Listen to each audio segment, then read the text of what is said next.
वाशिम जिल्हा हा एक तर आकांक्षित यादीमध्ये जिल्हा आहे। या जिल्ह्यामध्ये प्रामुख्याने दलित, आदिवासी, फासेपारधी, ओबीसी, गरीब मराठा समाजाचे लोक यांना कोणत्या पद्धतीचं जगण्याचं साधन नाही आहे आणि इकून तिकून त्यांनी महसूल आणि वन विभागाच्या जमिनीवर शेती प्रयोजनासाठी अतिक्रमण केले, तर सदर अतिक्रमण निष्कासित करण्याचा प्रयत्न इथलचं जिल्हा प्रशासन करत आहे।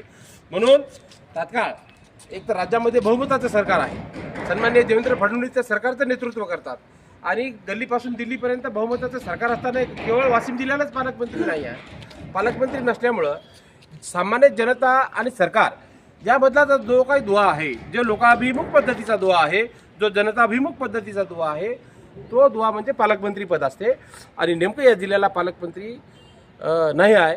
त्यामुळं उद्या संघटनेच्या मार्गदर्शक तत्वानुसार आम्हाला आमच्या हक्काचे पालकमंत्री मिळाले पाहिजेत।